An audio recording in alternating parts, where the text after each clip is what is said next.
Hello guys, welcome back to our channel. This is David once again from WEAREGROWTHHACK. Today here we have Reggie Young. Correct me if I pronounce your name correctly or not.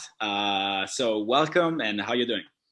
Doing well, thank you. My name is Reggie Young, and I'm super excited to be on your platform today. And I love talking business. I love talking Amazon, so I'm pretty excited. So yeah, That's amazing, Reggie. So Reggie is how you say your name, actually. yeah, it's all good. I mean, I got teased Reggie as a wedgie growing up when I was when I was younger, but yeah, it's all good.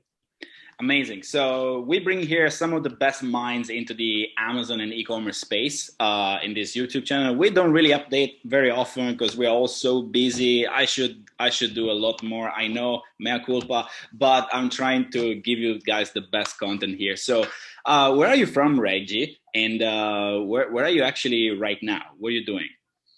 Okay, so I was born and raised in Hawaii, and I spent 13 years in the military as a military officer, the last 5 years as a nuclear missiles officer. And about a year and a half ago, I was able to quit my job and travel full time. So I kind of been trying to do that during COVID. Recently sold my first Amazon business about 9 months ago for a little over 620,000. And I'm currently here in Playa del Carmen, Mexico. I just came from Mexico City, and before then I was in Peru. Before then, I was in Colombia. So that's where I'm at right now. And yeah, that's what I'm up to. So did you just say nuclear missiles officer? Yeah. I was a nuclear missiles officer. And my last job, I was responsible for 10, the launch and execution of 10 nuclear missiles every day. And that was Wow. usually done underground with the responsibility to launch an additional 50 if told to by the president of the United States. So managing people remotely, managing at the highest levels, being directly reportable to the president. Uh, This is yeah, amazing. This is really cool. So, how do you move from nuclear missile officer to Amazon seller? And then, right. even, I remember talking to you before, you had a very successful Amazon business. You actually were able to sell it. And this is what actually makes a business successful, because it means that it's very appealing to other businesses that want to grow it, that want to buy. Now we have this big trend of aggregators. So you have had your fair amount of success also on Amazon. And I remember you were telling me that you were using a lot of systems to improve your operations and, everything, your strategies. So maybe we can talk about that. So tell us, how did you pass from this nuclear thing into this Amazon and e-commerce? Yeah. So the university I went to, I majored in business, and that's where I kind of discovered my passion for business. But it was soon after I became a nuclear missiles officer, I found myself wanting more because it wasn't as business related. So what I did is I kind of made like a quick drop shipping store, a few Shopify stores, and I found my obsession in e-commerce, digital marketing, entrepreneurship. So what I would do every day after work is I would just go to Starbucks, open up a laptop, and just take every course I possibly could, learn everything I possibly could about e-commerce, digital marketing. Failed for years, longer than people probably fail. But with each failure, I learned a lesson and got better. And within 1 year of leaving the military, I was probably making just on the Amazon side about $15,000 a month in profit. So it made it really, really great for me when my contract ended to exit the military and kind of go down that path. So coming from nuclear missiles officer, what I learned specifically in that environment is, I would say, high attention to detail, because I didn't really have that before. I tend to miss small things. So really creating that attention to detail, because you need that if you're going to launch a nuclear weapon or prevent one from launching. And then also remote management and checklists and SOPs. Like, how do you create an SOP? How do you create a system that people can operate in when they can't communicate with anyone else? How do you create that system in the most high stressful environment where that sentence that you're reading, because there's no electronics, can you execute the mission, right? So bringing that into my business is something I always tried to do when I hired my first VA. Now I have a full team. And then bringing that system all the way through from just product research to all the way down through an agency is kind of why I tried to build and what I leverage now in my business today. That's amazing. So let's try to break it down into different aspects here, because you have said something, a couple of things that really catch my attention, and I want to stress, for our listeners right now, to just give some quick, takeouts, some key takeouts. So the first thing you said is that actually you failed a lot, and this is actually, I think it's part of the entrepreneurial journey for everyone. Failure means, it doesn't have to bring you down. It just means learning. It's a learning process. So if you don't fail, you will never win. You will never get there, because no one starts and wins. Probably 0.0001% of the people, but we are not that, and we don't belong to that kind of number yet. So you have to fail. And something that I also loved was, how you're comparing this, entrepreneurial life, Amazon FBA business into, being very careful and patient and paying attention to the details. It is almost of a military grade, attention that you need, paying attention to all the single small little details that will allow you to get there where you want to be, and will allow you actually to be better than your competitors. So how does this apply to your Amazon FBA journey? Maybe you can share what kind of products you were selling, and how did you start, and how did you develop your business from the beginning? Yeah, so I started off selling an iPhone case when I graduated university, thinking that I knew what I was doing because I had my degree in it. Which year was it? I graduated. Makes sense. I saw all these, what I sold was an iPhone Python skin phone case, and I saw what I thought was 10,000, 20,000 likes on all these Instagram pages selling a phone case for 200. I'm like, I can source this for $20, charge $100, run some Facebook ads, and just be killing it. And $5,000 total inventory, ads, all that branding. Failed, got just a few orders. I just took each failure, and that's the thing I think I really want to focus on is so many of my fellow entrepreneurs that I met at masterminds, Facebook groups, whatnot, they fail, but they were so close to succeeding, and they fail, and that failure really, really hurts them, right? Of course, it hurts our wallets. I get that, right? It'll always hurt your wallet. The failure will always hurt your wallet, but that's actually not what's preventing you from reaching success. What's preventing you from reaching success is getting up and being okay with failure again, getting up and allowing your friends that you posted on Instagram or told all your friends about, I launched this product, right? And then to have it fail, it hurts so much. And you have to push through that. If you fail enough times, but you learn your lesson, you will succeed. So many of my friends would be millionaires by now if they just swung at the bat one more time. So that's I think the biggest lesson, and the big lessons of learning from failure is just, you have to swing again. And that comes from mindset. It comes from operating your business in a balanced place. That comes from allowing yourself to feel good when you source that product, when you made that image in Canva, when you outsource that one thing. You have to build yourself up and allow yourself to empower yourself in your business to kind of reach those next levels. And that's ultimately what differentiates you from an agency. It's what differentiates you from an employee, right? That's the huge difference. Everyone, employees and business owners work hard, right? I think business owners work harder, but the real difference is, in my opinion, is emotional grit. And you have to have that as an entrepreneur, and you have to have that in Amazon, in the most competitive online marketplace in the world. So get ready for it, embrace it, and move with it. Don't try and move against it. I love it. It's not going to be easy. Don't expect success at your first product launch. It's probably not going to come. I remember actually answering a question in a Facebook group, and there was this person, I don't remember who this person is right now. I think it was a she. She was asking, what advice would you give to yourself, I don't know, 5 years ago when you just started Amazon, or what advice would you give to new sellers? And, a lot of people were telling them which course they should buy, where they should get the information, how they should run the PPC. And I remember writing down, your first product launch is going to suck 99% of the time.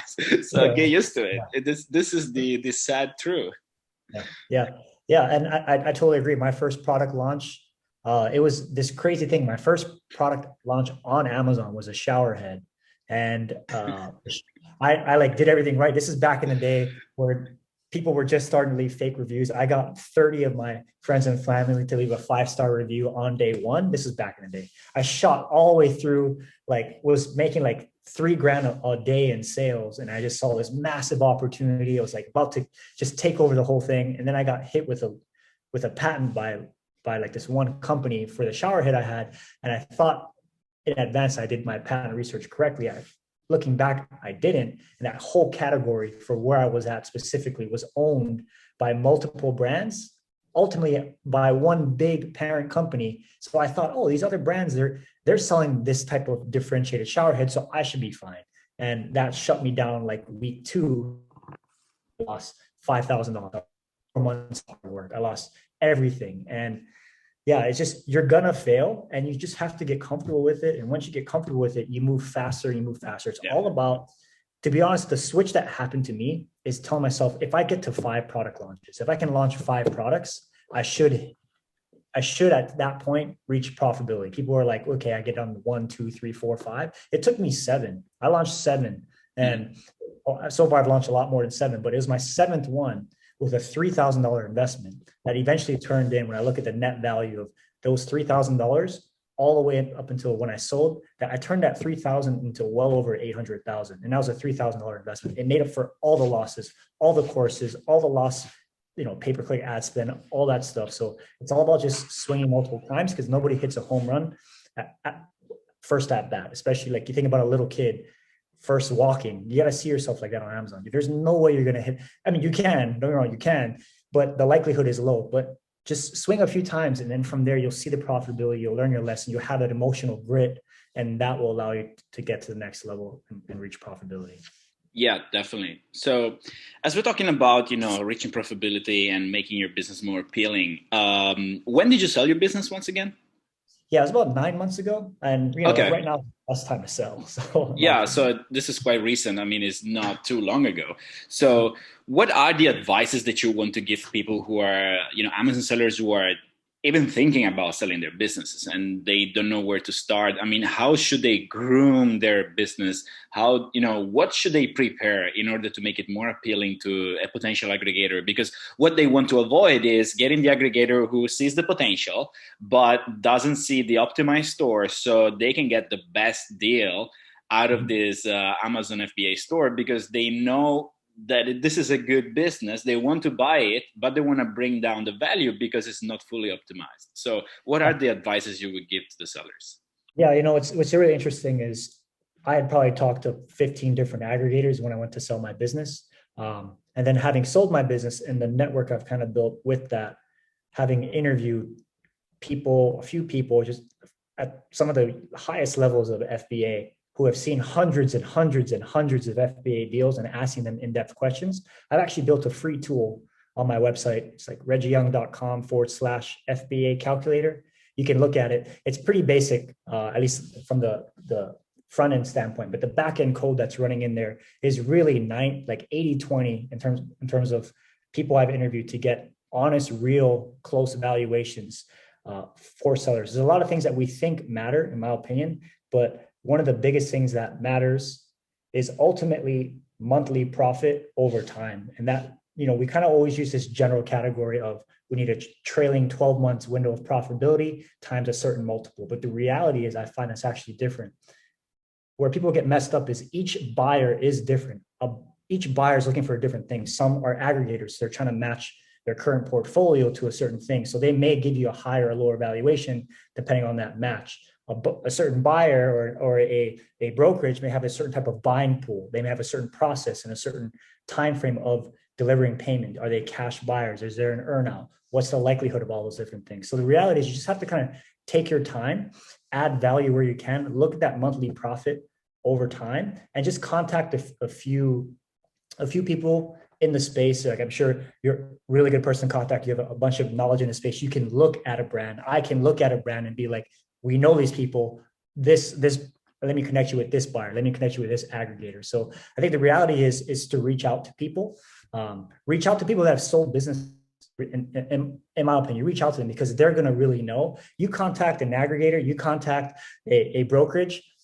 Oh, I know you're just the one that we can do it for, right? Go to a seller who's actually sold, ask them the honest questions. And when you do, they will actually be able to provide real value and real upside to your brand because they want to see you succeed. An aggregator just wants to buy you up really quickly. You contact one of us. We have sold businesses. We know what works. You know what they're looking for. We can say, hey, your PPC right here, just change this, or your images here, just change this. I mean, kind of come collaborative, and that's how you really multiply the brand. If you're thinking about selling, you already know most of what you need to do. It's at that point you connect with other sellers who have sold, increase your valuation that way, and then through the network, align your business with the correct buyer. I think that's, in my opinion, the real way. Outside of that, I would highly recommend going to the tool that I created. And the tool that I created doesn't require email sign up. I'm not going to ask for your email. You can play with the tool and it'll change your valuation live. So you can kind of play with these things. And this tool is built on hundreds and hundreds and hundreds of evaluations. So that's a free tool, and I think a great way to get started. That's amazing. We will definitely leave the link down below in the description section, in the comment section. By the way, guys, remember to subscribe, to leave a like to this video if you like it, so we are pushed to make more and more like this. Reggie, I love this. And I like the fact that you're not even asking for the email. Yeah, no. And I completely agree with that. You know, we have been giving free content on our blog for years, and we just recently added a subscribe to the newsletter button, and it's not even mandatory.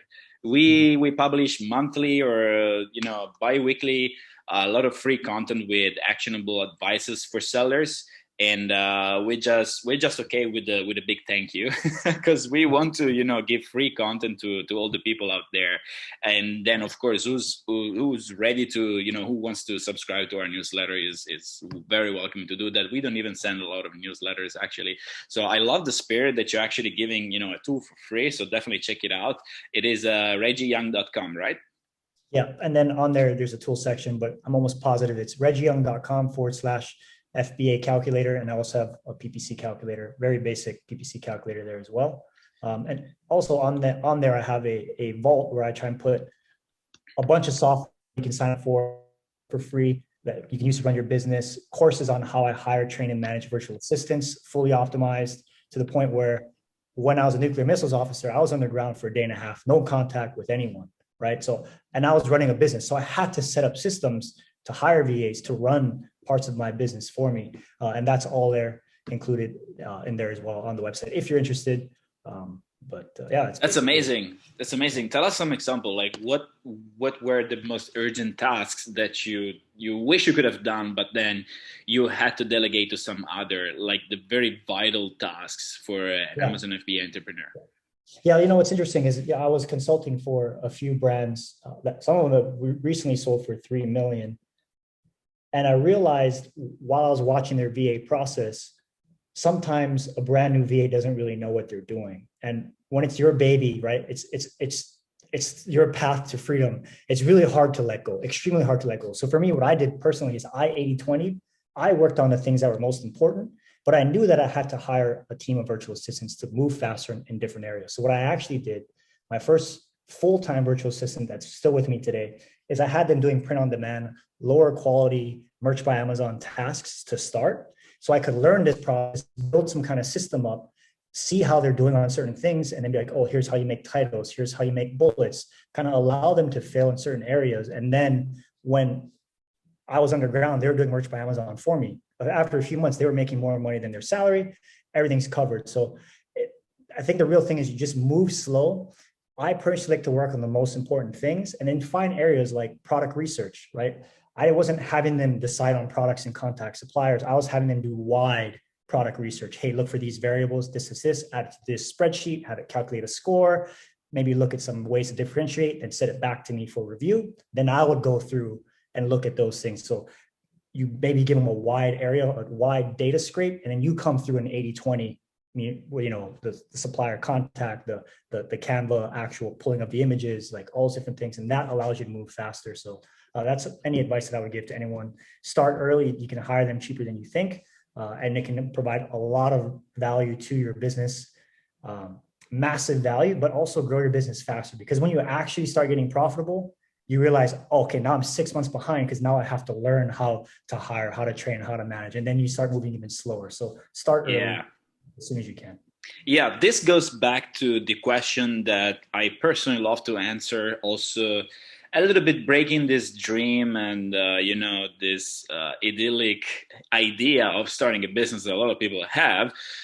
they always ask me, how much money do I need to start my business? And what really pisses me off is that there is still out there people who's telling, yeah, you can just start your business, your Amazon FBA business, just with a couple of $1,000 US. This is not true.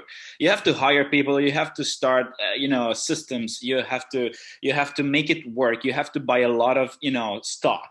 Your first launch is not going to work. So you have to buy the second and the third and the fourth. You have to do advertising. You have to have the time for yourself. You have to hire other people. So this is not going to work, especially today. And we are seeing actually that Amazon now is stopping new brands from entering the marketplace, especially those that don't have the right investment, because they don't want the product sitting in the warehouse wasting their time. So it is really, really important that you plan ahead, that you surround yourself with people who are going to help you, be it VAs or your friends or co-founders or entrepreneurs or your employees. But you have to have a system in place. You have to treat it as a business. And the further we go, in this journey, every year is becoming more expensive, more competitive, but still, as we say, you're getting a smaller piece of the cake, but the cake itself is larger. So it is more competitive, but there is a lot more potential there.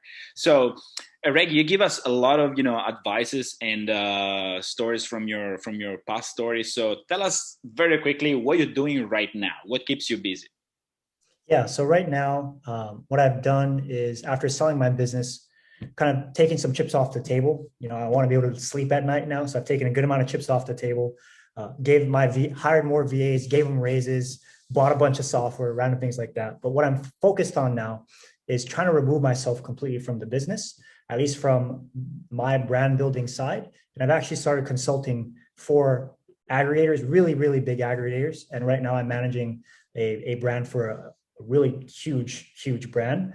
So kind of balancing this, stepping away from sourcing my own products, doing all the product research myself, trusting my team, that process, and then going, for me now, 80-20 to these higher level aggregators and giving that knowledge there. So trying to find this balance between still doing Amazon FBA in a fully outsourced way, managing high level brands. And then what I really want to do is give back to people, because when we do all this work, it is anyone who's been in this game for more than 6 months, or done e-commerce or entrepreneurship online for more than 6 months, and they're putting serious money, even if it's just $200-300 a month, that's a lot of money for people who don't have money coming in.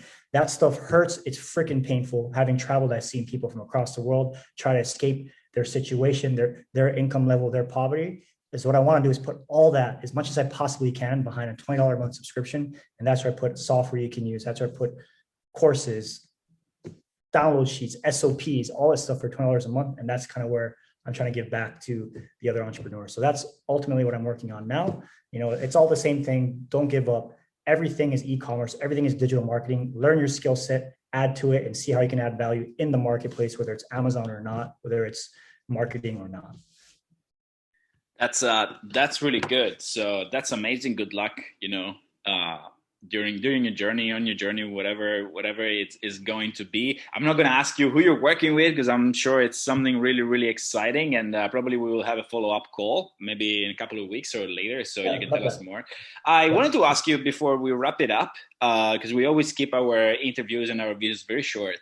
What do you think is going to happen into the Amazon FBA space next year? What are the predictions that you would give for Amazon FBA in 2022? What do you think is going to happen in the next year?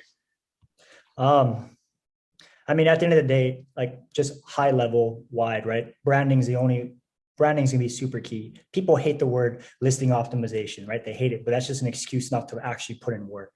Listing optimization, differentiation, because PPC now, right? Nobody wanted to run it 3-4 years ago. Now PPC has doubled across all social media platforms, including Amazon, right? So you can't compete on PPC. You can't compete with these large brands. So you have to differentiate, and you have to niche down, to be honest. You have to be really good, in my opinion. If you're a new seller, you have smaller budget, do your product research right, do it from a keyword-based level. So you know that your keywords you're targeting are more shopping-based intent keywords. They're keywords that are differentiated. Follow that, get really good at branding. And if you could focus on anything, always focus on adding differentiation and value to the product. If you do that, you will survive the super URL change. You'll survive the increased PPC costs. You'll survive all these changes all these opportunities that will continue to happen. Do that differentiation, get good creative, get a good video. And that's probably the best thing you can do for Amazon, and keep swinging. That's like, just keep swinging and don't give up. Yeah, definitely, definitely. That these are some very, very good advice. Keep swinging, never stop. And don't put yourself down. Whatever happens to you, failures are very, very common here. You know, me too. When I first started my agency, we had a bunch of failures.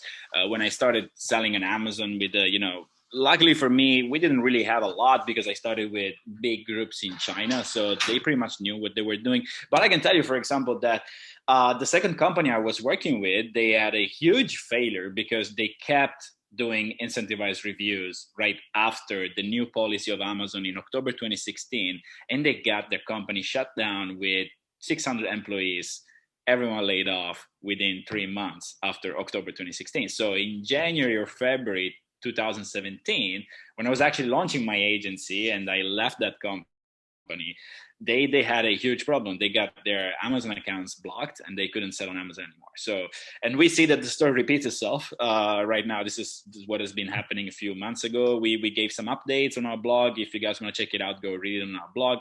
So yes, Reggie, this was really good. Tell us, how can we get in touch with you? Yeah, sure. If you just go to reggieyoung.com, on there I have links to socials, links to everything on there. And if you're interested in signing up for that vault, it's reggieyoung.com/vault, and that calculator /FBA calculator. But yeah, you can find my website, links to everything there. And I would love to come back on here more. I just love talking business, so I'm sure I'll be back here again. Yeah, definitely. Let's do this. So thank you very much once again for being here. Guys, remember to like this video, subscribe to our channel, see the other videos that we are going to release, and we have released already. We had some, we had Helium 10 on our YouTube channel recently, showing some of the best features. We're gonna have more interviews with aggregators. So if you're interested in selling your business, please stay tuned on this channel. And Reggie, thank you very much once again, and I'll see you very soon. Bye-bye. Thank you so much, guys. Have a good one.